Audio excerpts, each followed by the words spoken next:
This is a reorganization meeting. My job as superintendent is to open the meeting up and start it and get us into reorganization.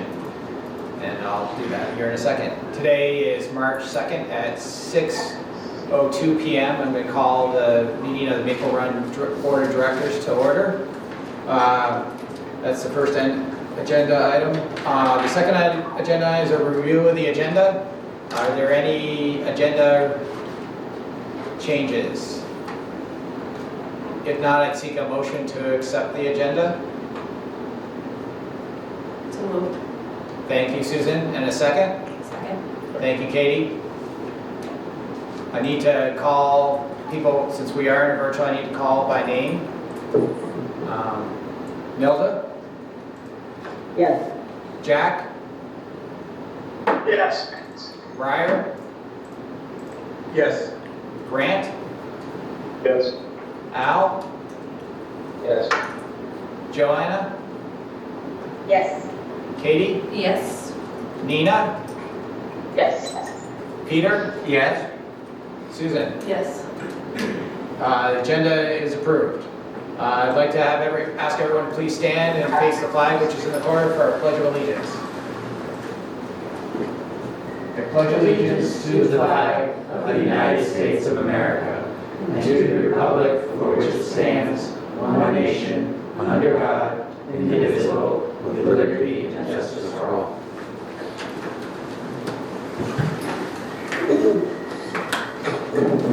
Thank you all. I'll be going to item 4, the board reorganization. There's an attached sheet that you should have in your packet for all the positions, and I will turn this over once there's an elected chair to run the rest of this. But I am looking for nominations for a board chair. I nominate Bill. I know. Go. I recognize Susan first. I nominate Bill. There's a nomination for Nilda. Are there any other nominations? What was the nomination? Sorry, I didn't hear The that. nomination was for Nilda Ganella French to be chair. I second the nomination for Nilda. Are there any other nominations?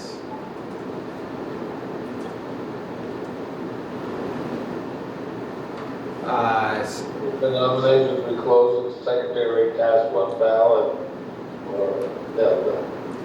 Thank you, Al. Is there a second to Al's motion? Yes. I'll second that. Okay, Susan and Jack about the same time.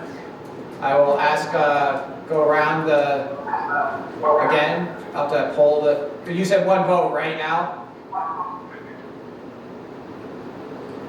Yes, you did. Yes. I think I still need to roll call here vote. So, Nilda, how do you vote? I'll vote yes. Jack? Jack? Yes. Briar? Yes. Grant? Yes. Al? Yes. Nina? Yes. Joanna? Yes. Katie? Yes. Peter? Yes. Susan? Yes. That's 9-0. Congratulations, Nilda. I turn the meeting over to you, and I'm glad to do it. Thank you. Before I move on to the agenda, I'd like to welcome Ryer Erickson to the board. I know he's been duly sworn in because he sent a picture of it, so I appreciate that. And I'd also like to re-welcome Joanna and Nina. And I know Nina texted me that she's sworn in. Joanna, I just want to verify that you got sworn in. Yes, I Thank am. you so much. Okay. Next item on the agenda is to elect a vice chair. Seeking a nomination for vice chair, please. I'd like to nominate Nina. Nina. Okay, is there a second? I'll second that. Thank you. Any other nominations for vice chair? Any other nominations for vice chair? I move the secretary cast one ballot for Nina for chair. For a second? I second that. Thanks, Jack. I'm going to take a roll vote. Al, Yeah, Joanna, Yes. Nina, Yes. Ryer, Yes. Susan, Yes. Grant, Yes.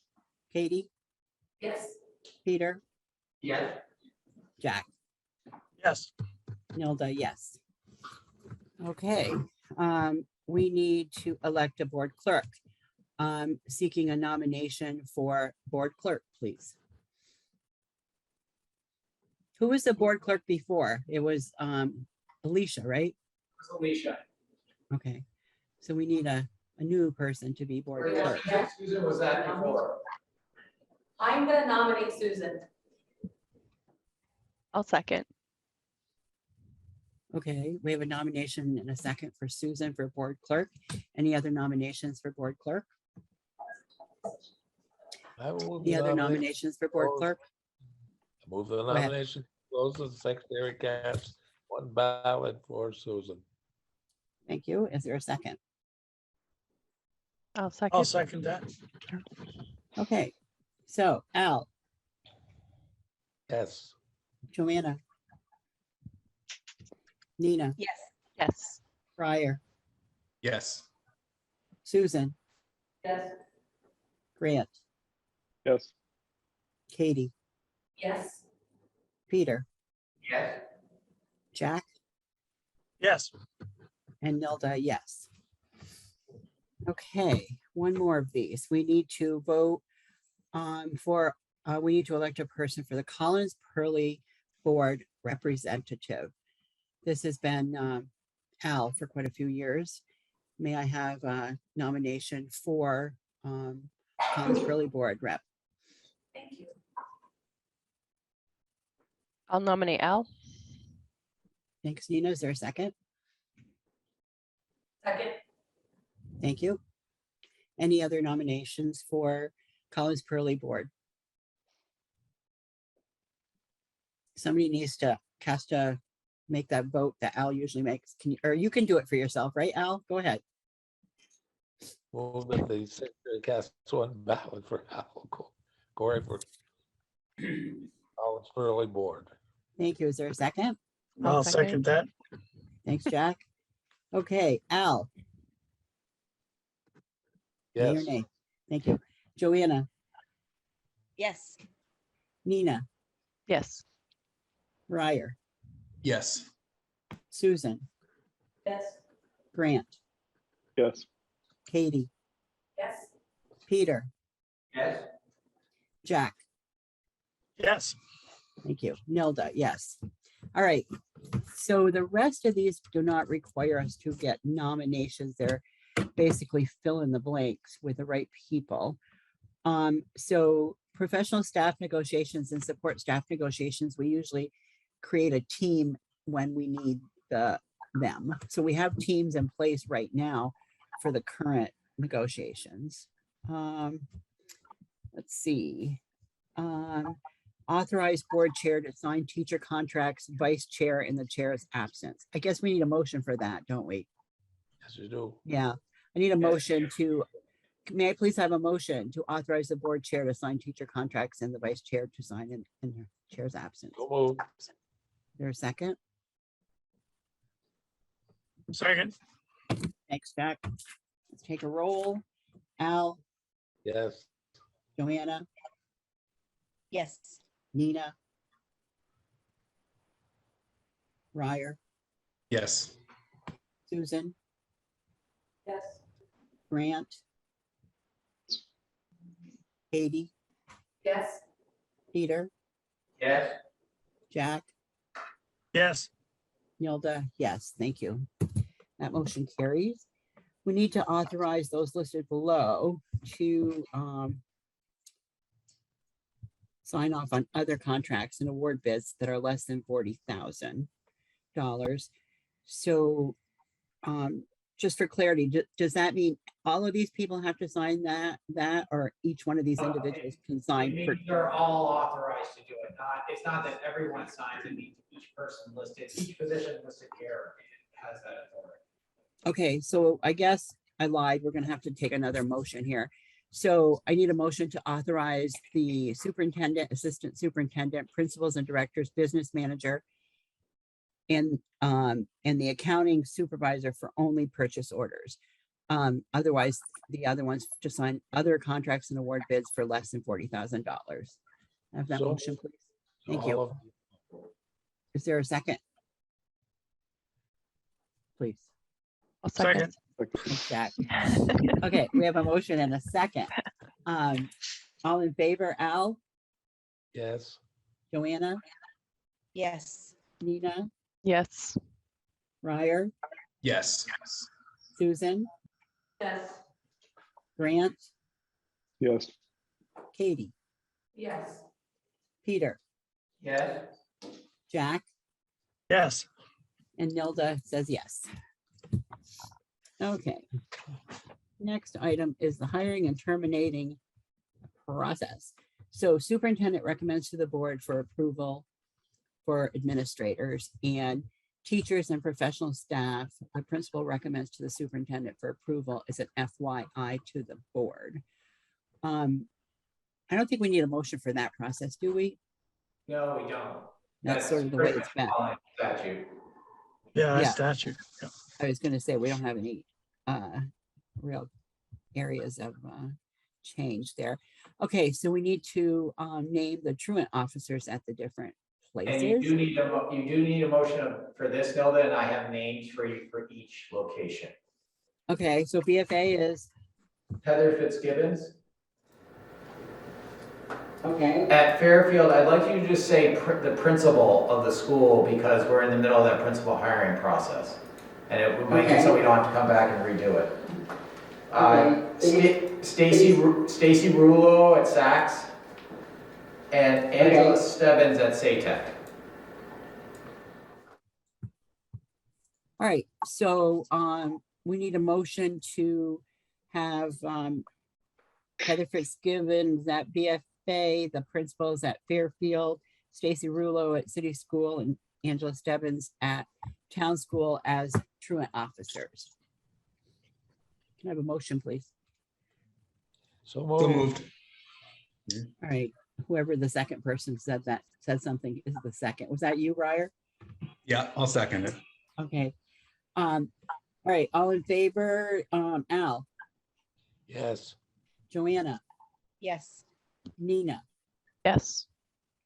Ryer, Yes. Susan, Yes. Grant, Yes. Katie, Yes. Peter, Yes. Jack, Yes. Nilda, yes. All right. Procedure for handling the warrants. The general office prepares and reviews warrants weekly. Central office prepares checks. School treasurer signs, central office mails, the full board reviews, votes to approve and signs. And for those that are new, you probably saw those in your packet tonight. And we can talk about that a little bit later. We don't need to have a motion for that, correct? No, but you skipped over a few things here, Nilda, so I just didn't know if you wanted to go back, at least in my Wait a list. second, sorry, I'm using two different computers here, so what did I skip? Well, we're gonna go over the designated newspaper, and you can, Oh, yeah, sorry. Sorry, my fault, I was scrolling too fast. and that's important because we really want to capture that in a motion. If we were accused of not publicizing correctly, we want to make sure we have that No, set. I agree. So we need a designated newspaper for our warnings and any important information, and that's the St. Albans Messenger. And the dates of the regular board meetings are the first and third Wednesday of each month, except in July and August. It's the third Wednesday only. So you get 2 meetings off in the summer. That's for regular meetings. Obviously, we reserve the right to schedule any special meetings if we need to. And there's in the packet, Nilda, there's a list. Aaron did a great job of putting together a list for FY '23. Yeah. There's also might be in there the FY '22. So all Yeah. those dates are shown. Yeah, I saw that. And hopefully we'll go back to our rotation of seen some of the schools.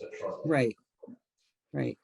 And then the person responsible for taking minutes and getting them to central office for posting, I assume is Aaron Smith. Yes, it is.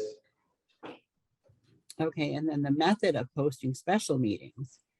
There are like everywhere here, central office, St. Albans City Clerk, St. Albans City School, BFA St. Albans Town Clerk, St. Albans Town Educational Center, Collins Pearly, Fairfield Clerk, Fairfield Library, and Fairfield Center School.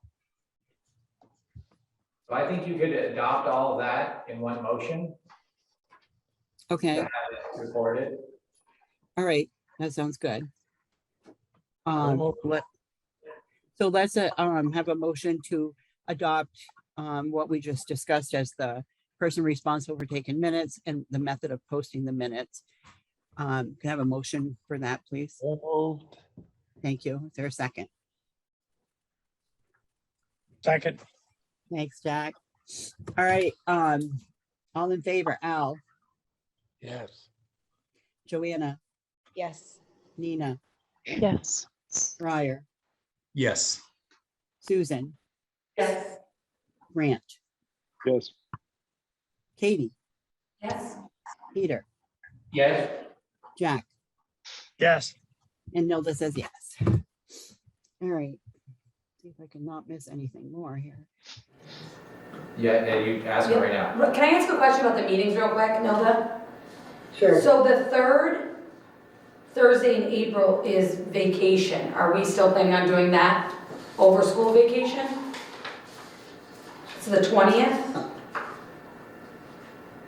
No, no, we haven't talked about that. What have we done in the past? What's our past? Nelda, I'm gonna ask Martha, maybe or someone else who might remember in the past when we've had school vacation in April, if we've had a meeting or it's been moved. I'm just looking for folks who've been around, or Joan, or I see Joan's on as well, or Angela, just for folks that have been around for a while. Anyone I think remember? April break this year is earlier than it's been in past years. It usually doesn't fall on the third week, it usually falls on the fourth. Yeah, I agree with you, Joan. It usually is that way. So, in order, I mean, some people like to travel or be away, so would it make sense to move it to the fourth week then? So Nelda, can I just suggest that we add this either at the end of this agenda, or we can put it on the next agenda to figure out the April meeting date? Because you're in the middle of the reorganization, you can get through all this reorganization. We could move it on the next agenda because we have time. No, Katie, you were asking a good question. I like, it's really important for the board, like, we get all this set. There's one piece, Nelda, that you didn't say in the last motion about the St. Albans Messenger, so I think you should have a motion to approve the St. Albans Messenger as your designated newspaper. That's really important for any legal warrant. And then you could, I think, finish this, and then if you wanted to take it up at the end of this or at another meeting, you could talk about the April date. All right, sounds good. So may I please have a motion to designate the St. Albans Messenger as our designated newspaper? So moved. Thank you, Al. Second, please. Second. Thank you. All in favor, Al, Yes. Joanna, Yes. Nina, Yes. Ryer, Yes. Susan, Yes.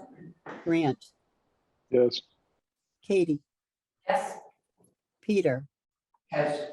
Jack, Yes. Nelda, yes.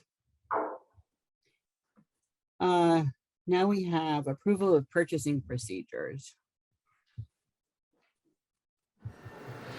Nilda, can I just give you a little context, and Martha might help me with this.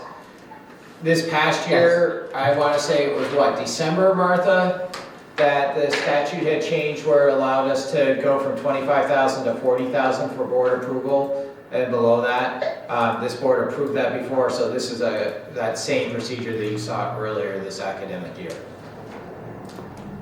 Okay, so do we need a motion for this? Or is it? I think it's good to have, to have a motion for this. It probably helps our accounting and our audit, which you're about to see, to make sure we have this authorization. I need a motion Point of order, Nelda. Yes, sir. For health and safety reasons, I'm gonna be away for a few minutes. Okay. Are you okay not voting on these purchasing procedures? Yeah. All right, That's fine. thank you. All right, thank you. All right, so we need a motion that notwithstanding the bid and contract requirements specified by law, authority to issue purchase orders is as follows. SD, what's SD? School district and school administration? School district. Okay, and school administration, when the cost is $25,000 or less.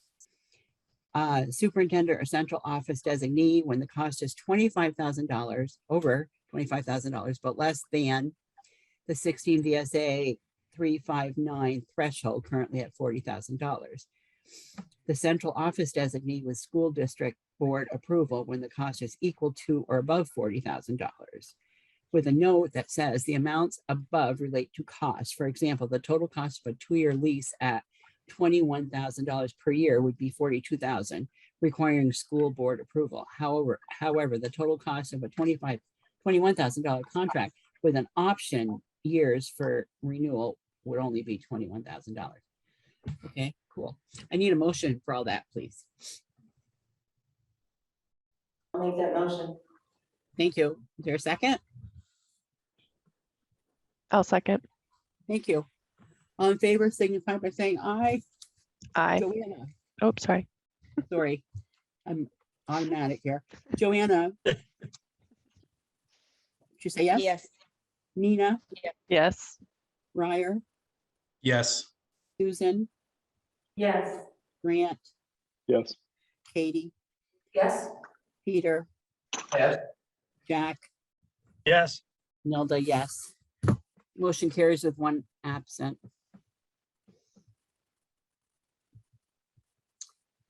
Okay, we need approval of grant authorization letter, which is attached, which is separate than this. So can we make this all one big motion? Also, the additional grants up to and including $1,000 approved by administrators, grants above $1,000 approved by board as part of consent agenda. Can I have a motion for those two things, please? So moved. Thank you. Is there a second? Second. Thank you. Joanna, Yes. Nina, Yes. Ryer, Yes. Susan, Yes. Grant, Yes. Katie, Yes. Peter, Yes. Jack, Yes. Nelda votes yes. Okay, field trips. Principals always pre-approve field trips. And for any out-of-country field trips, the superintendent also needs to approve and an FYI to the board. We need a motion for that? I do not believe so. I think that's more of a procedural. Okay. All right, we've gotten through everything. Well, I need to have you go back to one other thing, Nelda. I should have catched it. Again. I should have caught it, and I'm sorry I didn't. But on 4D, we need a motion to have the checking account signatories, the backups be myself and Aaron Smith. Did I miss that one? So I'm sorry, I'm trying to stay with you on this. Where is it on the sheet? It's actually on the agenda 4D, right below the elect board clerk. Oh, okay. So I need a motion for that checking account signatories of Bill and Aaron. So moved. Thank you. Is there a second? Second. Thank you. Joanna, Yes. Nina, Yes. Ryer, Yes. Susan, Yes. Grant, Yes. Katie, Yes. Peter, Yes. Jack, Yes. Nelda. Yes. All right, I believe that we have gotten through the board reorganization. You have the code of ethics. Nelda, you still have the code of ethics? Oh, my problem is I'm following two different sheets of paper here. You're right. That's all right. I'm helping you through it. You're doing fine. We didn't add any other appointments or designations, right? Under E? No, you're all set. You're all set on Okay. that. So Now the you're- code of ethics is in your packet. And I gotta get to my other sheet of paper here, excuse me. I've got, a laptop, a cell phone and an iPad and I can't make it all work. Take your time. I'll be out. I'll make a motion to accept the code of ethics, acknowledge that the passage of this motion will act as individual board member authorization for their signature on the document. Thank you so much for that motion. And I need a second, please. I'll second. Okay. All in favor signify by saying aye. So I need Joanna. Yes. Nina, Yes. Ryer, Yes. Susan, Yes. Grant, Yes. Katie, Yes. Peter, Yes. Jack, Yes. and Nilda, yes. All right. Thank you for that. And then we have the FY23 board meeting dates. Now I'm trying to get to my other sheet here.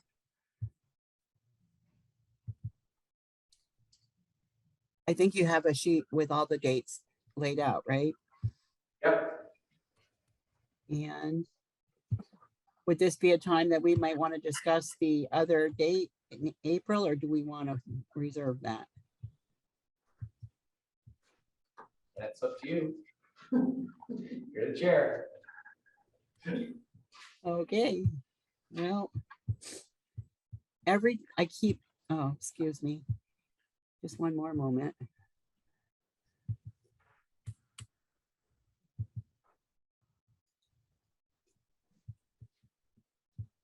Usually print out my agenda and use it and have notes all over it.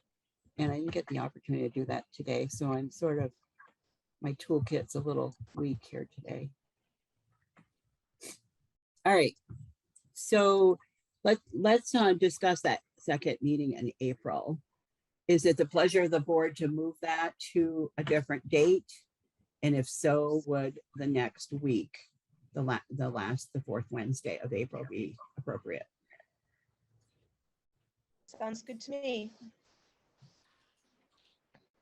Anybody have objections? Are you talking this year or next year? This year. This I year? think I'm talking this year. Okay, just making sure. Yeah. We usually pick these up sooner than this. Yeah, I'm sorry that we didn't catch that, Nilda. Usually we do, the calendars are right now for next year. I know at this time of year, the calendars are all getting set, so. Right. And I know that every board member revolves their whole life around board meetings. So just making a comment there. Do I need we don't need a motion to make that change, right? Isn't that just procedural? It's just procedural, you can do it, we can make sure it's out there and announced, and we get it out at websites and social media and all that. Thank you for doing that. Okay, and as far as I can tell, the meetings that are listed for now make sense, but we may need to make adjustments as the year goes on, depending on. And Nilda, you're still good with staying with the, in July and August with the meeting on the third Wednesday and taking off the first Wednesday? Yeah, I think everybody likes that idea. Okay. Obviously, if there's a need to meet, we can figure that out, but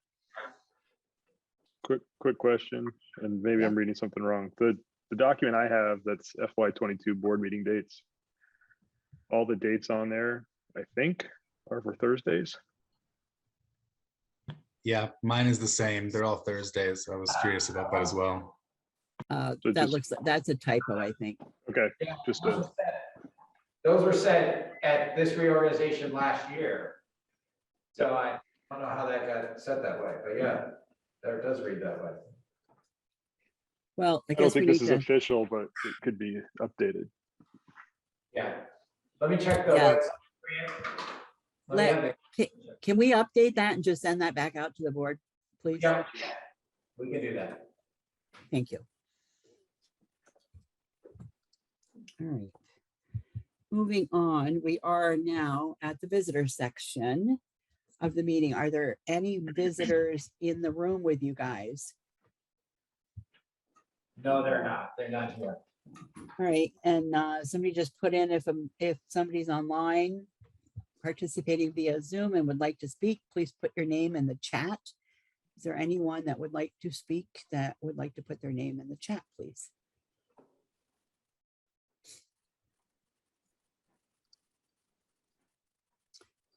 I guess there are none, so I'm going to move on to the consent agenda. There are 2 items in the consent agenda: the approval of minutes and the media packet. Does anyone have anything they'd like to pull out for discussion? Seeing none, we're gonna accept the consent. Oh, I guess I should have a motion to approve the consent agenda, please. So moved. Moved. I'll Okay, second. thank you. Joanna, Yes. Nina, Yes. Ryer, Yes. Susan, Yes. Grant, Yes. Katie, Yes. Peter, Yes. Jack, Yes. and Nilda, yes. Okay, new business. We have the vote results. All right, we've got, Nilda, excuse me, just a point. Should we get reports to the board?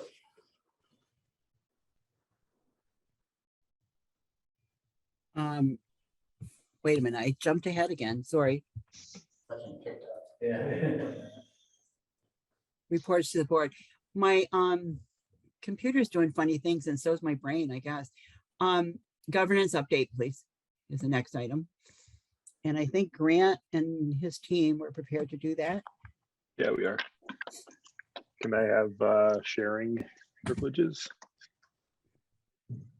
Somebody's got to give you those, I think. They're working on it right now. Perfect. You should have it, Grant. Okay.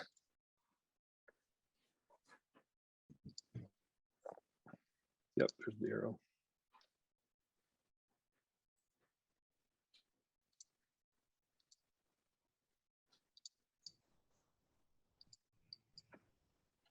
All right. So last time we talked about results-based governance, and we went over those key concepts just to review. Actually, maybe a little bit deeper review because we have some new board members, or a new board member. So we are looking at sort of more advanced ways of managing our board governance. Currently, we have what might be considered a traditional governance model, which is where we're overseeing and reacting to issues that come before the board. And we do that in a very sort of individualized way where we draw like on our own past experience and, have some, good conversation. But overall, the way that we react to things is sort of ad hoc.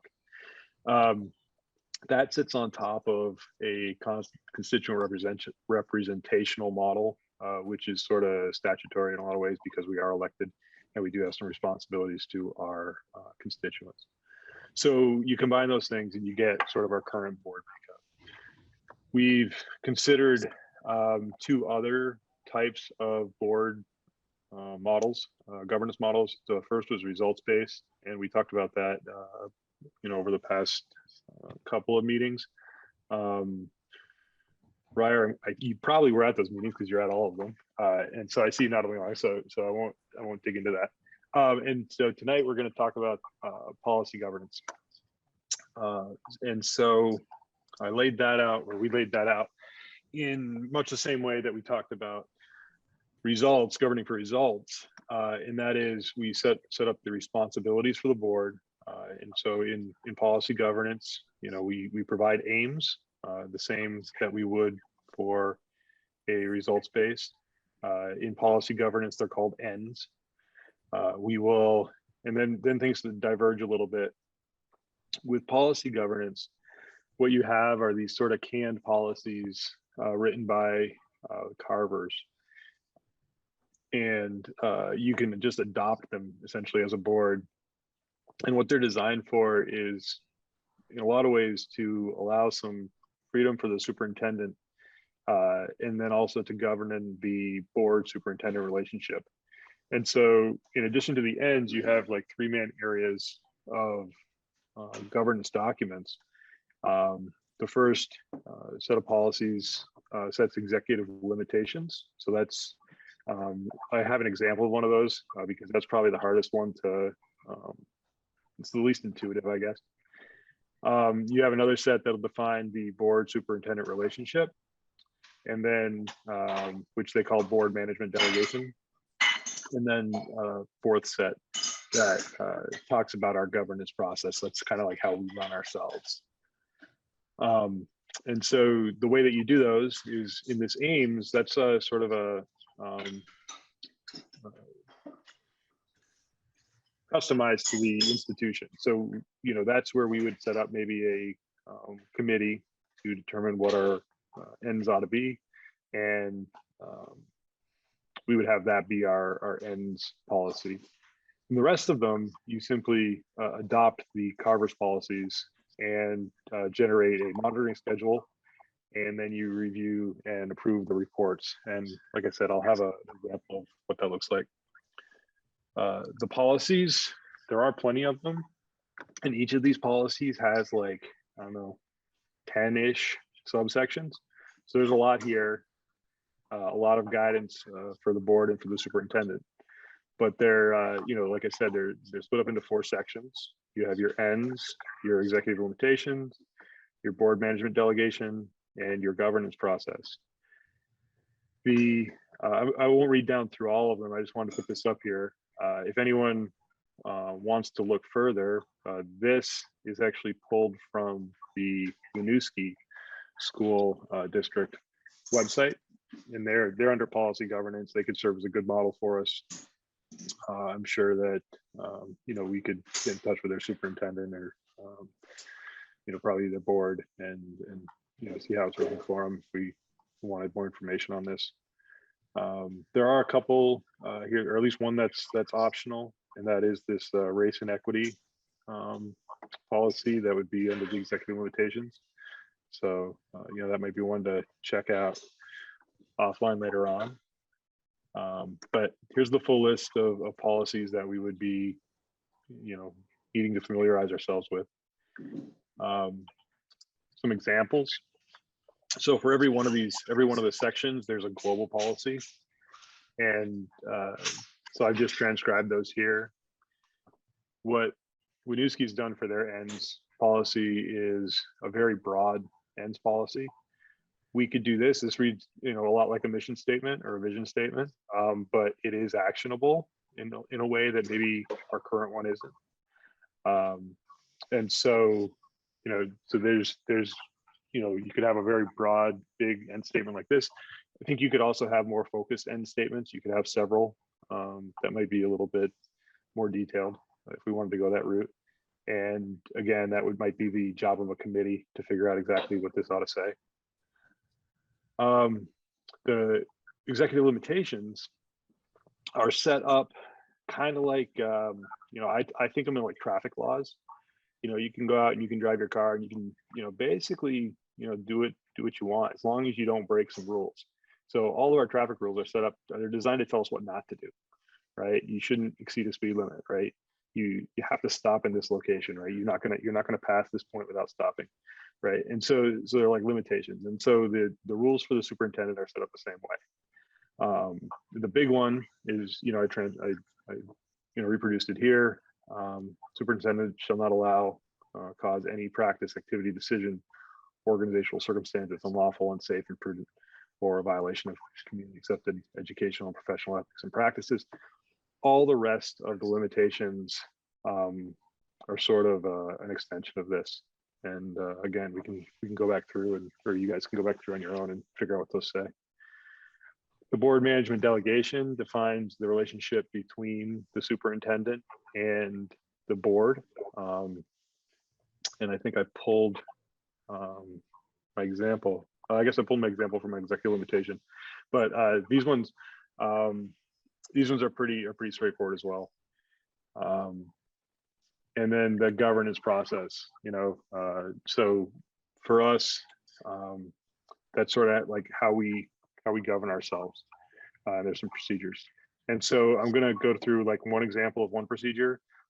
One policy, all the policies would have this sort of workflow to them. The policy that I chose, because it's pretty benign, we do it really well, communication and support to the board. So this is part of the executive limitations. So limits the superintendent. And that policy looks like this. So 2.8, communication support to the board. It's broken down into 12 sections. And, it basically says the superintendent shall not, do any of these things. I chose 10 because again, it's something, our administration does really well. The superintendent shall not allow the board to be without reasonable administrative support for board activities. All right, and that's all it is. Okay. Now, once a year, the superintendent needs to provide a report to the board to demonstrate how they are achieving or how they are conforming to these policies. And, that looks like this. It's some animation, but the way I'm presenting it won't show up. For every policy, you have this sort of,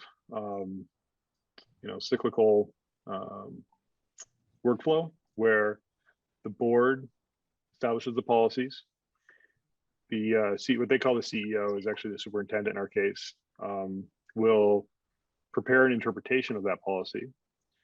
And then the CEO, the superintendent within, will work with the organization, will work with the run school district, to figure out how to actually implement whatever policy we've set out for them. And that can include strategic planning, delegation, and some normal supervisory activities that you might associate with conducting projects and reporting out, and the normal day-to-day type work within an organization. At the end of all that, they need to come up with some evidence that they've achieved the goal of the policy that we've set out. And then that all gets turned into a report. The report gets submitted to the board, and then the board takes that report, not only reads it, so we receive it, but we also approve it, right? And that's how that whole feedback cycle works. So, if we go through this cycle, the CEOs, and so the deliverable for that is the report. And this is just an excerpt from the most recent report from Winooski. So you go back to that, section 10 of the policy 2.8, and it says policy 10 is the superintendent shall not allow the board to be without reasonable administrative support for board activities. Well, the interpretation of that is essentially a restatement in this case. Sometimes it's a little bit more detailed. They'll add to it, especially with the goals or with the ends statement. I think there's a little bit more that's up for interpretation, but you restate the interpretation, or you provide a little bit extra. You lay out the evidence for how this has been achieved, or Bill will lay out the evidence for how this has been achieved. And then, a final statement on compliance. So in this case, it's a report compliance. So they have essentially conformed to their requirement in this case. And then, so this is number 10, but I pulled this from a report that includes 11 more of these, because there were 12 sections. It's 4 or 5 pages. Got submitted to the board. Board looked at it and then approved it through motion. And so, that makes it into the minutes, and that's how you maintain compliance with your policies. That is policy governance kind of in a nutshell. unless you actually go through and kind of read what the policies are, which takes quite a bit of time, it's probably not, I'm probably not going to be able to, give too much more of a feel for it at a meeting like this. So I would encourage folks to go to the Winooski School Board website and dig into this stuff and check it out. I can't remember, Jack and Nina, maybe you can help me out. Were we going to try to make a recommendation at this meeting, or was that going to be at the next one? I think we should do it at the next one. I think we were going to wait because people to kind of digest this. That's at least what that was my understanding. Okay. Jack. Yeah, same. I think people need to, I mean, this is deep stuff to read. So I think it's better if everyone has a chance to look at the Winooski website, get a feel for it, and go back to some of the information we gave about results-based. And I think our goal is to have the board choose either one of these or a combination. And so we need to discuss at a future meeting, where do we want to go from here? Our job for the committee, and Grant's done a great job, is to identify these two models that are out there. They're established models that school districts and all kinds of boards, bank boards, trustees, nonprofit boards. It's not just school boards. So the authors of the models, and Bill gave us some pamphlets to read and so forth. But these are the established, in research, these are the established models that are out there. And what many boards are doing is sort of flying by the seat of their pants and not really establishing a model to go by. And so what we want to do is have our board identify a model and kind of stick to it. And so all of us need to decide, do we want to be a totally results-based model, or totally a policy model, or policy governance model, or a combination of the two. And so I think that discussion needs to take place in the future. Great, thanks, Jack. Yeah. So since we won't make a recommendation, I guess we'll just end on a quick, final summary of the various of the two board types that we identified that we could potentially move forward with, being results-based and policy. Now that you guys have seen them both, I can do a quick comparison. The results-based, either way, whichever we do, we have model documents, and so it's not a matter of starting from scratch versus simply adopting. There is probably a little bit more work to be done in adapting the results-based documents to our situation, but you wind up with a little bit more custom fit program. So that's kind of a trade-off in terms of the amount of work that we have to do, as well, in terms of the results that we might get out of it. The big difference between the two is, probably with respect to the way that the superintendent operates and the way that reports are presented. With the results-based, we define the result. The superintendent, essentially can operate the organization, achieve that result, and we'll get reports that are sort of customized to our vision, mission, goals. Whereas with the policy governance, what we do is we get a report for every policy, and we see how we're conforming to our policies. And one of those is the vision, mission, goals type policy, but it's one of dozens. and it all goes on a schedule. And so you have this feedback loop, and you do 2 or 3 a meeting, I think, and it just sort of becomes part of the process, the same way that we approve warrants or anything else. Any questions on that? Yeah, I have a question. So like if you go onto the Winooski School Board site, it's really clear, like all the policies have, I forget what the first one is, but then evidence and compliance. Is there a school board website that I could go to that's a results-based governance that would give me a better understanding of how that works for a school board that you're aware of? Not that I'm aware of. Bill, are you aware of a results-based? So we talked to Mel Gill about it. There's been a few Canadian school boards. He hadn't given us any names. He said it's been a lot more in the nonprofit world in Canada.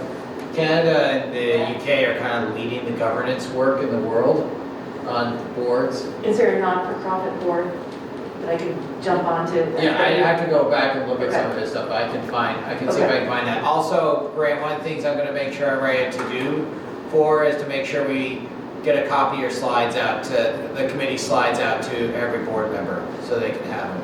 We'll get that out in the next day or two.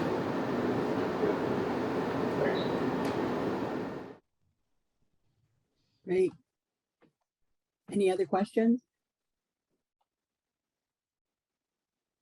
I have a question. Yeah.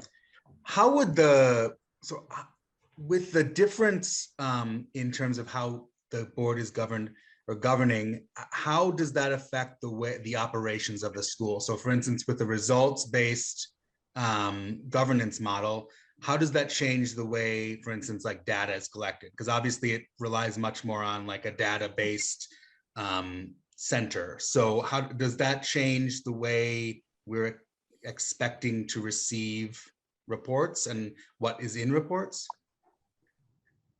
I think it changes the way the data is packaged. When you start talking about especially the ends report or the ends reporting cycle for the policies governance, what you'll have is the superintendent's interpretation of the ends policy, and then a data set that will be the evidence for how those ends are being met.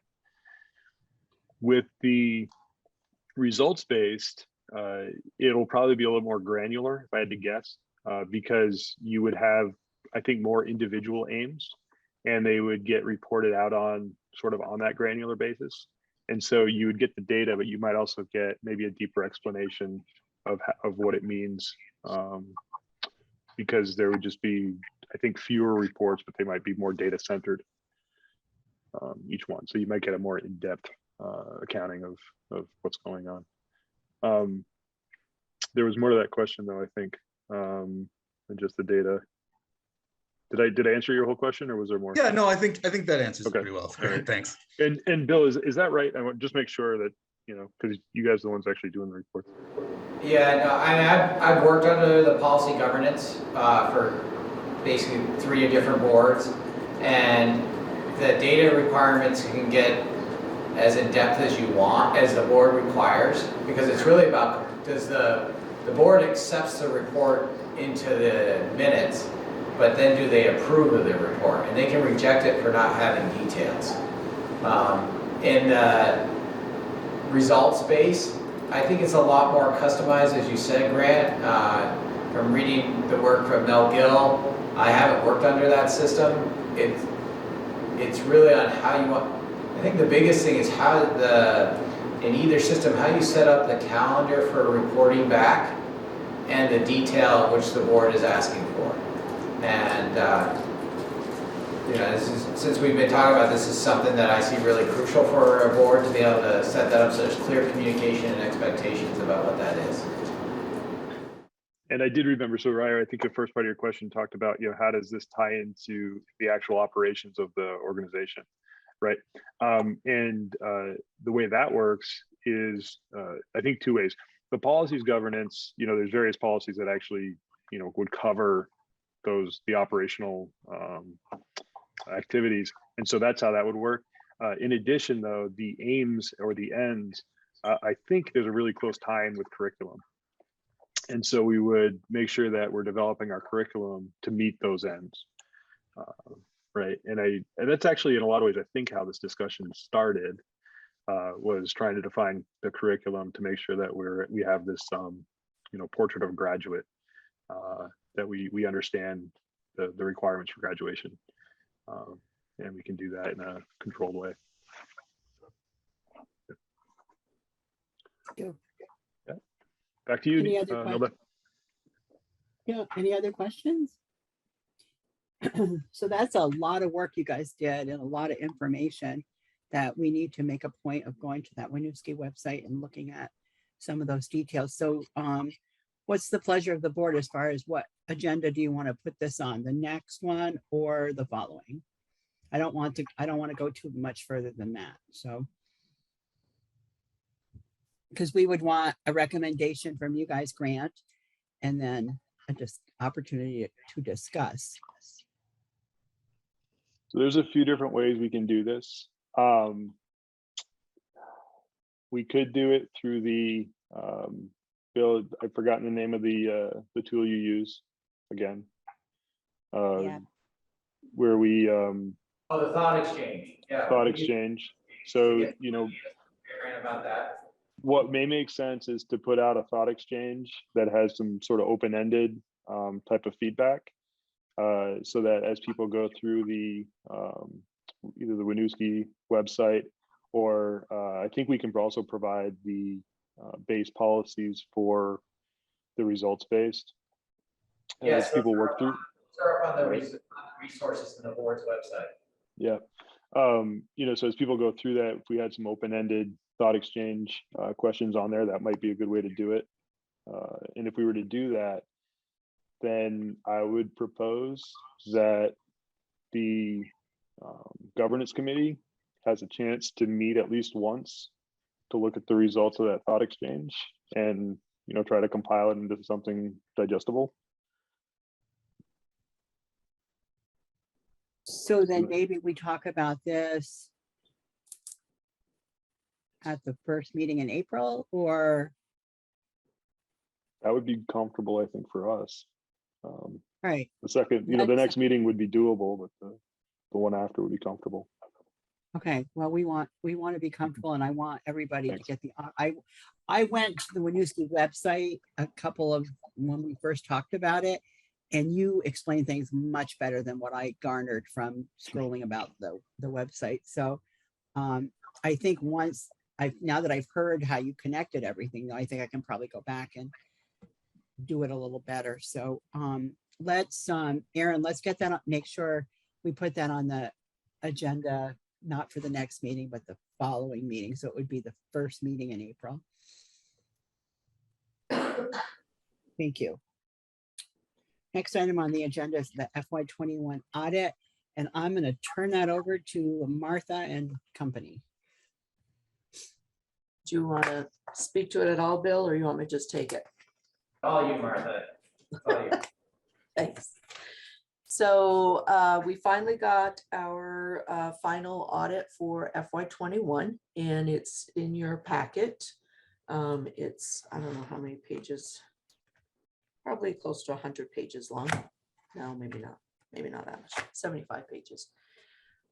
So the first page that I would suggest that you would review would be page number 5, which is probably about the 10th or 15th page in. It's the financial statement, statement of revenues, expenditures, and change in fund balance.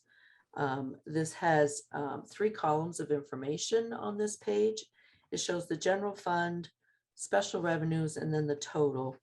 The general fund is pretty self-explanatory. It is the general fund that we run pretty much everything for the school district through. Special revenues or the grants that we receive, as well as food service funds and student activities are in those in that column. It's a very summarized report. It gives the revenues through the end of the fiscal year, then our expenditures, and then the change in the fund balance. On our general fund, this for FY21, we ended up with a fund balance of $1,577,412. So that gives us a current fund balance of $6,657,107. And if you want to see more, I'm sorry, somebody said no. If you want to see more detail of how that breaks down, that 6.6 million, on page 17 of the audit gives you a fairly decent amount of detail on the breakdown of the fund balance. The one piece right in the middle of that page on page 17 is the fiduciary funds, which is actually not part of the fund balance. So I'm not sure why they stick that kind of like in the middle of that page, just to kind of confuse things, I guess. But it shows where it's how it's broken out. There's the special revenue, which is the food service, the student activities, and then other small grant funds. Then there are some general fund restricted fund balance amounts for trust agreements, and then some items that were put aside for BFA at one point for the Causeway, which is now the connector, the auditorium, and the historic renovations. And then there is the committed fund balance information. This is the meat of the fund balance. 6.2 million of it is in our capital reserve. And then there are slightly a little bit more than 36,000 for some smaller projects that were set aside. And then there was some general fund balance set aside for open doors a few years back that we haven't spent those funds yet. So that kind of gives you the breakdown of the fund balance information. I'm going to kind of go quickly, and if anybody has any questions, just please shout. If you want more detail of how things progress throughout the year, on page 40, 41, 40 and 41 gives a little bit more of a breakdown of how we originally budgeted for the general fund, what we actually ended up with for a budget, and then the actual expenditures and the variances, both in the revenue and expenditure side of the equation. And it spells out the different areas. And then the last thing that I would point out would be the supplementary reports at the end of the audit. I would look at report number 3, which is like 4th or 5th page from the back. And basically I would be pointing out on the 2nd page of report 3, where the auditors are stating that they are not expressing an opinion, which is a good thing with an audit, and also that they didn't find any deficiencies in our audit, and there were no audit findings in the FY21 audit for this year. So there's a lot of reading, and if Jeff Morrill is here on with us, I would say that he probably has read it front to back. But if you have any questions on it, feel free to send me an email or ask your questions. Thank you, Martha. Any questions for Martha on the audit? Any additional information you want to add, Bill? No, I just compliment Martha and her team for the great work they do in stewarding our funds for the whole district. It's great. It's a huge confidence for me as superintendent to know that they keep our financial order, works in order. So. Thank you. Agreed. All right. Next item on the agenda is under item 8, old business, COVID update. Bill. So the last time we were together was really only 3 school days ago, even though it was over 2 weeks. And since that time, there's been quite a bit of change. I'm sure you've all had a chance to see my letter to the community yesterday. And what really sparked that letter was what the CDC released on Friday the 25th. and not over the overall and how they looked at community index, but the detail of the multiple data points. And when I read that, it started to make me think about where we were in Maple Run. I will say as well as looking at, talking with my fellow superintendents in Franklin County and knowing where they were headed as well. And so I'd be glad to take any questions. If there's something that wasn't clear in there, I really tried to lay out my thinking and how I came to where I was at in making the decision to go to math optional today. I will tell you that I was in 4 of the 5 schools. I'm sorry, Joan, I didn't make, and Stacy, I didn't make it to city. I was trying to make it to all the schools today.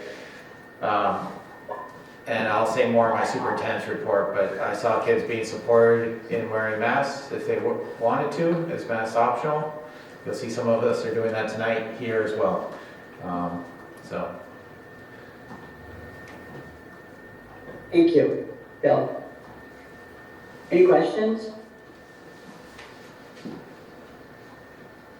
Okay, moving on, implicit bias and anti-racism training and board training.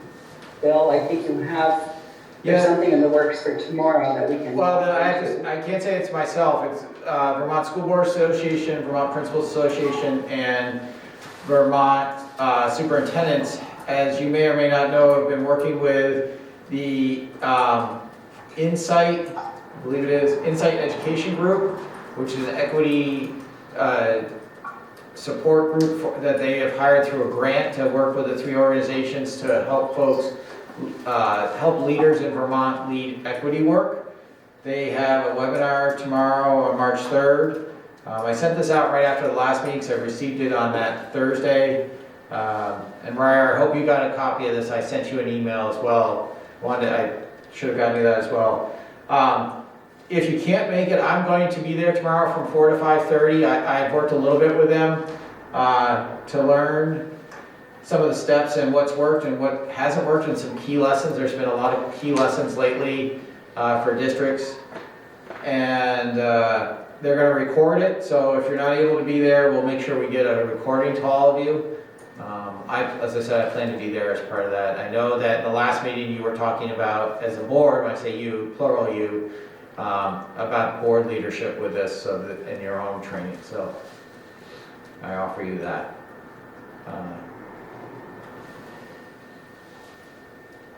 Thank you. Thank you. Next item on the agenda is setting goals. So, Bill, you had laid out a process for us a couple months ago. Can you please review that with us? Yes, that was back in, I think it was either the first or second meeting in January. I had taken work from portrait to graduate, and this really links with governance work. Either governance system really has the board establishing mission, vision, goals for the district. I think that's one of the best things to set so that there can be accountability and responsibility and authority passed from the board down to the organization. So I've taken what works from a portrait of a graduate, and it's really getting a design team together, and I should change that, but basically a goal leading team that facilitates the work. They don't design the goals, they work with all the stakeholders within the community to say what should be the goals for Maple Run. Really that team comes together, that's made up of students, district leadership, board members, and communities. They create a timeline. They learn a little bit about what the resources are for around how society's expectations are changing. That's really done through some readings and videos. There's a lot of that. And then they really work with an input process that's both thin, so surveys, and thick, forums where you sit down with people at a table. And what are our community's hopes and dreams and aspirations for our students? What are the skills and mindsets we want our students to have? And what are the implications for learning equitable structures and practices within our school system? Once the team has collected that information, they draft mission, vision, and goals and set that back out for feedback, because that's really kind of like the draft one, and get some feedback and do revisions. And then that is brought back to the board for adoption. I tried to do that very succinctly, Nilda. There's some more detail in that handout that I put out back in January, but that's the crux of it.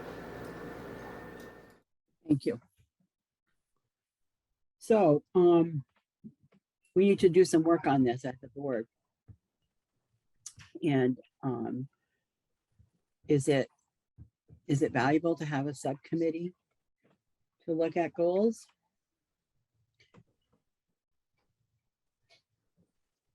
Will Or it, not? will it make a difference what governance model we use in terms of setting goals? I don't know if it changes the goals. It might change how we measure the success of our goals, depending on, I don't know, help me out, Grant. Am I going in the right It may direction? change how you phrase them. In an end statement, you'll have something that's more like the end statement from Winooski. It'll read like a mission statement, or, you know, a set of, you know, mini mission statements. If it's results based, they may be more like SMART goals. I think would be that'd be the impact, right? But whatever we decide we want to do, I think we could frame them, you know, either way. Right. All right. So how can we initiate some action on this is, I guess, how I'm trying to get to. I mean, I think individuals have ideas of what they'd like to see as goals.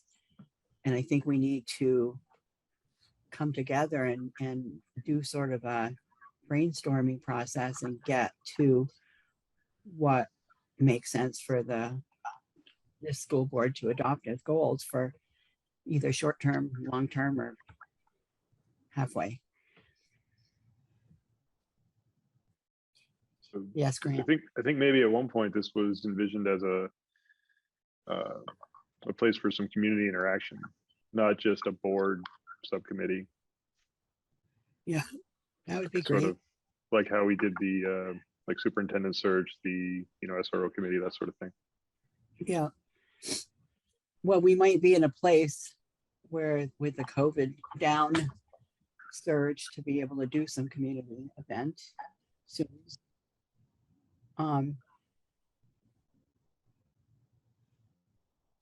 So should we have a couple of school board members maybe get together and kind of come up with a plan?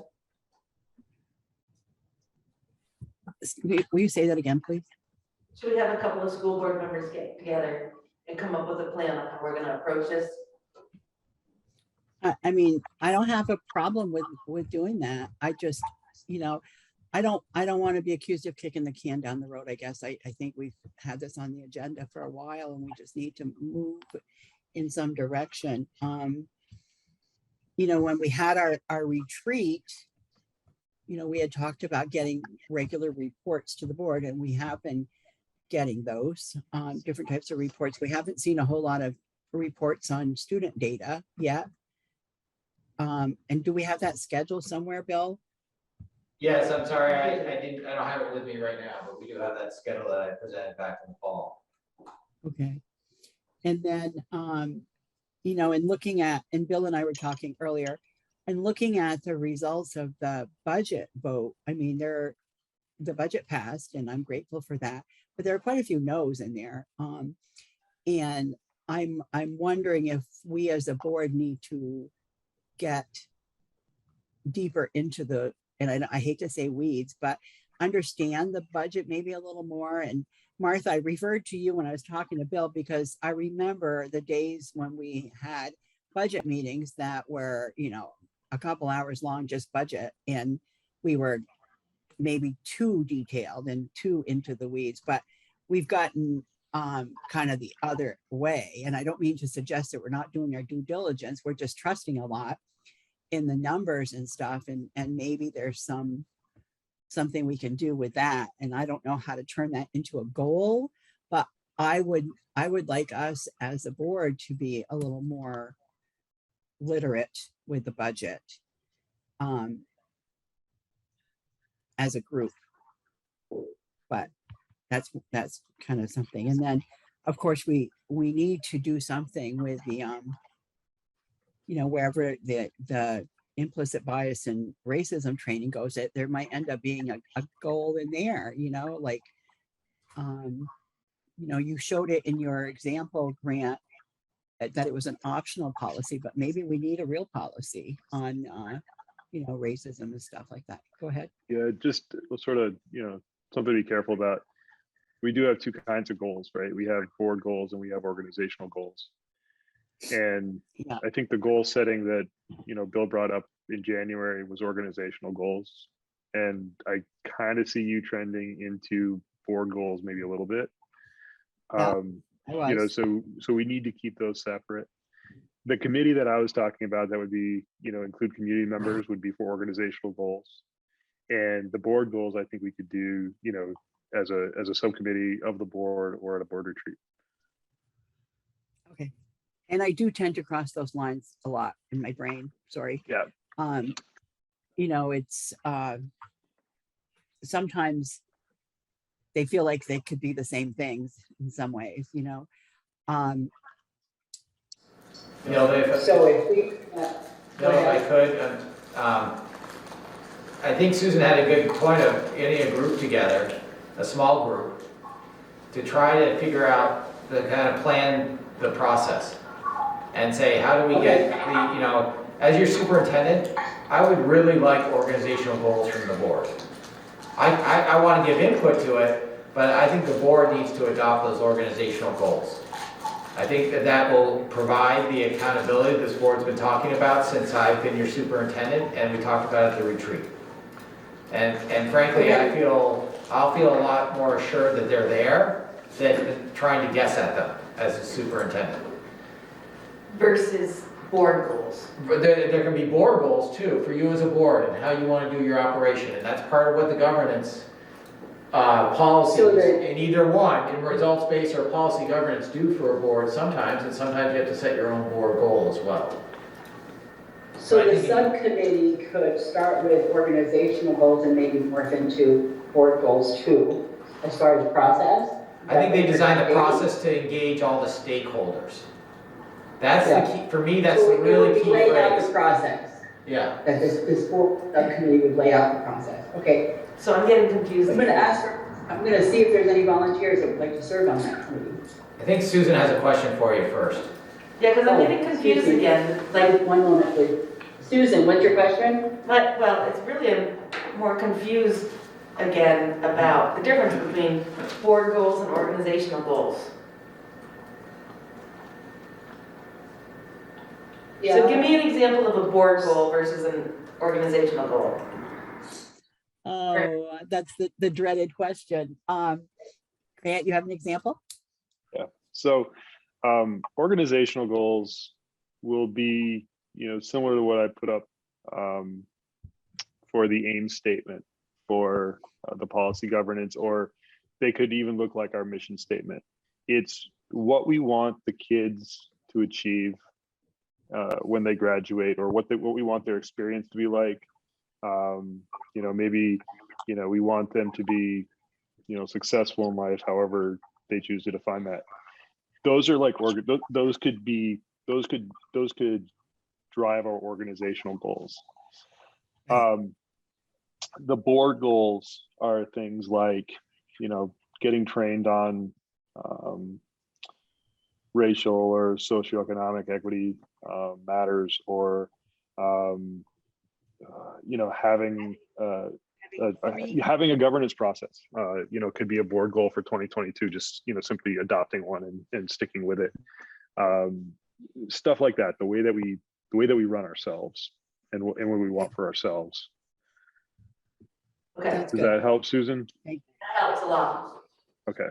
Okay, so I saw Joanna's hand and Ryer's hand go up. Anyone else? Susan? I wouldn't have that. Peter? Please. Peter, Ryer, Joanna? Anyone else? I'm sort of maxed out on committees, but if we need this, if we need the clarity, at least at the first couple meetings, I'd be happy to sit in and try to steer a little bit. Okay. Thank you. So we've got Peter, Ryer, Joanna, and Grant as an ad hoc. Joanna, question? I just would say that, Grant, I would think that the work that when your committee has provided a recommendation as to which way to go, I think there should be somebody from that committee that then goes on to this next committee. To me, that makes a good segue, makes sense. Yeah, you're pretty well versed in this topic, so you're a resource for us, definitely. All right, so we need to set up a meeting for whenever. I'm gonna leave it up to you guys to figure out a date and time. No, I was just gonna say, I'm more than willing to sit on that committee too. I don't know. Is that Susan? Yeah, I don't know how many people we need, but I'm more than willing to sit on Well, that. I think, That's a good number, 5, 4 plus 1, 4 plus grant is 5. So can I leave it up to you guys to come up with a time and a date and stuff? And Nilda, I'll be staffing it, just like I did the other subcommittee as well. Okay. I may find someone else from the leadership team to help out with that. And for all of you, I'll get you a copy of the portrait. You don't need to use the portrait of graduate. It's one of many different processes for getting community feedback. But I will make sure you get a copy of the PDF of the implementation guide for how you do this work, because that's where I took the outline from. You don't have to use it. It's just one of many. There are many ways to get community input, and we have many of the different tools, which I'd be glad to give you, from Thought Exchange to other ones for gathering information. perfect. Thank you so much, and thank you all for volunteering. We will, Okay. Nilda, I'll try to have Aaron put out something to start to select a date, maybe a doodle poll or something for everyone to figure That's that good. out. Okay? Thank you. Yep. Okay, next item on the agenda is new business, the vote results. You have a more up-to-date. I have a little bit more up to date than what I sent last night. There were a few ballots that were still being tallied as I sent those out, but I knew people wanted to see where we were unofficially at that point. They're still unofficial. I believe it's either 7 or 10 days they become official. Yeah. So as I said last night, as I put out last night in that document, Article 1 for the clerk was Anna Bordone. She had 2,234 votes. I'm not going to read all the spoiled votes and write-ins or anything unless there's a contested piece here, but I don't think I need to read those. Article 2 for the treasurer was Amanda Forbes, 2,156 votes. For a school board director from the town, Nina Humsitzer had 2,061 votes. For St. Albans City, Ryer Erickson had 1,344, Keith Longmore 746, and there were 300 well, no, I just said I was reading for the individuals, sorry. There's a lot of information on this page. I could keep going for a while. For the Fairfield director was Joanna DeRose, 2,009 votes. For Article 4,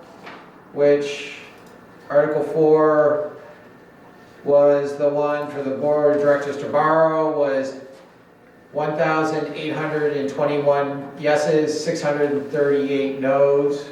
Article 5, which was to put the audit found balance into the capital reserve fund, which was 1,954 yes, 495 no. And Article 6, which was the budget, was 1,391 yes, 1,063 no's. And if you'd like, we could send you a copy of this total document that has the overvotes, undervotes. I'd like to see it. You'd like that, Nilda? I would. Would the board like to see a copy of that? Yep. Send it to everyone and they can choose We'll to send it to everyone. look at it or not. So what I was, I don't know if the word is impressed, but what what I kind of felt when I looked at that is there's a lot of no people out there. And I think that number has been creeping up over the years. And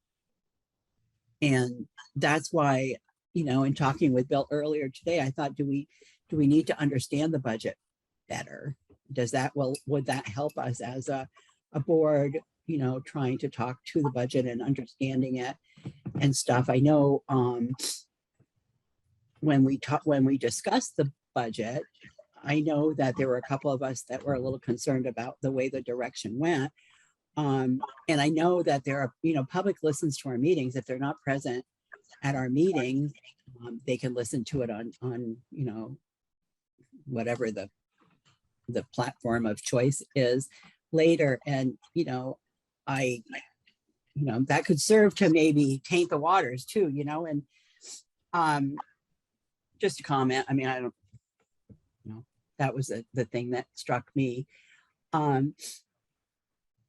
Do you know, Bill, in any of your travels, have you heard of whether there was going to be a recount for the alderperson or city councilor for Ward 2? I haven't heard anything. That was a really close race, I understand. I think the person that won by 6 votes or something.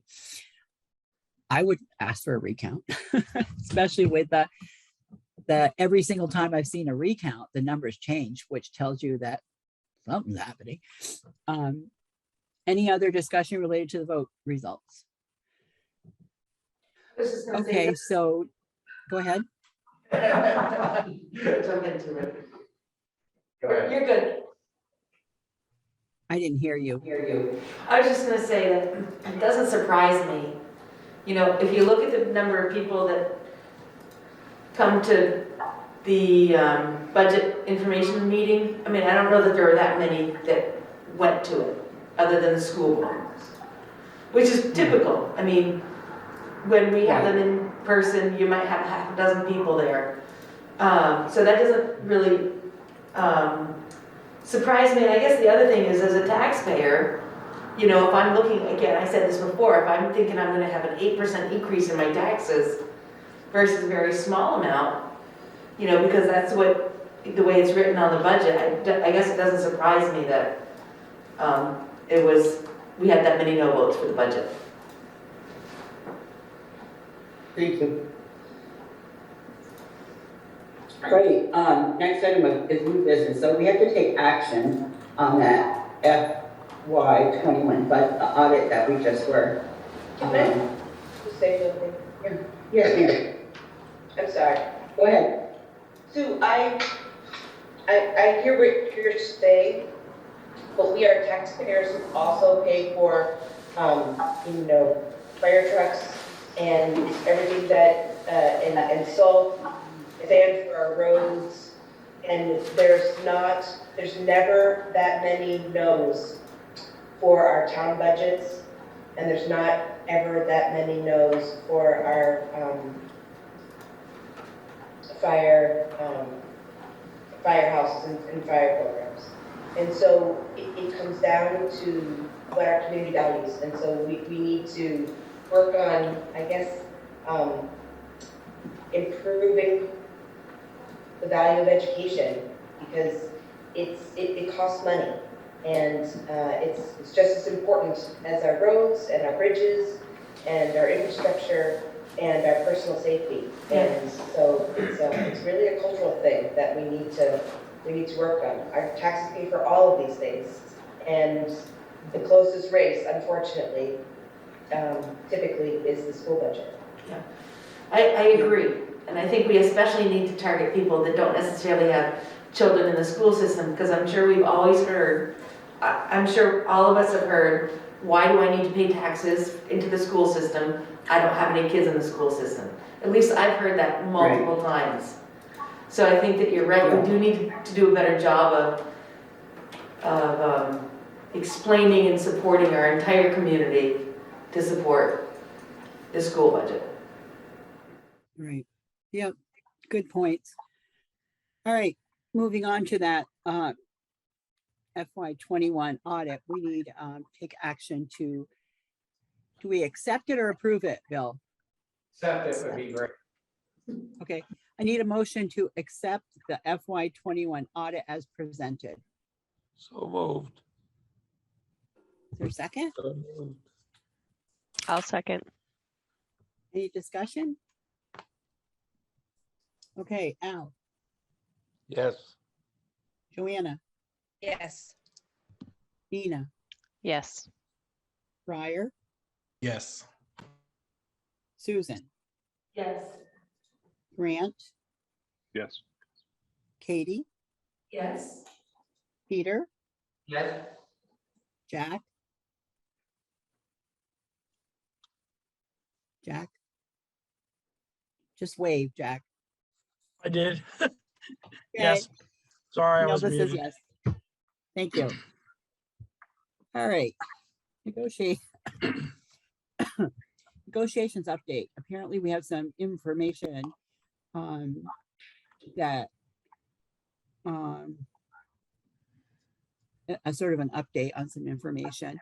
So we need to have a finding that this should be done in executive session because premature general public knowledge would clearly place the MRUSD board at a substantial disadvantage. And I think we can have that finding, and then we'll move the negotiations update to executive session at the end of the meeting. What's up, Al? So moved. Oh, I guess I'm moving on the finding. Okay, is there a second, Yeah, second. please? Thank you. All right, Al, Yes. Joanna, Yes. Nina, Yes. Briar, Yes. Susan, Yes. Grant, Yes. Katie, Yes. Peter, Yes. Jack, and Nelda votes Yes. yes. Thank you.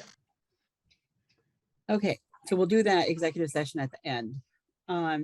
Warrants, we need a motion to approve the warrants, acknowledging that passage of this motion will act as authorization and signature of any individual board member participating remotely. So moved. Thanks, Al. Is there a second? I'll second. Okay, any discussion? Ryer, did somebody brief you on all of this warrants process? Yeah, I mean, I know all about it, so I have Okay. them, so. But I might Yeah, abstain from this one as I just have to really go Okay. through them. Yeah, I think one of the things that I just want everyone to remember is that when you get the warrants, you can contact Martha if you have questions about something, because sometimes there's something new in there that you haven't seen in the past. It takes a couple of cycles to kind of familiarize yourself with the numbers, because everything, it's a pretty big budget, so there's a lot of stuff in there, and Martha is very willing to answer any questions, and if she doesn't know the answer, she'll find it and get back to us. So I think everybody's probably done that at least once, and we encourage that process because it looks like we're just blessing them here at the meeting, but people need to do their due diligence behind the scenes. So thank you. All right, so we have a motion to approve. Do we have a motion? Yeah. I didn't vote yet, right? No. Okay, Yes. Al, Yes. Joanna, Yes. Nina, Yes. Briar, Yes. Susan, Yes. Grant, Yes. Katie, Yes. Peter, Yes. Jack, Yes. and Nelda votes yes. Next item on the agenda is superintendent's report. Bill. Yeah, I have two things. I alluded to it earlier. It's only been a few days since we've been in school, since the last time of the board meeting, but it was great seeing everyone back at school today. I saw a lot of smiling faces and a lot of just joy. And when I checked in with kids, I will say it was elementary kids, even though I was in BFA and Northwest Tech.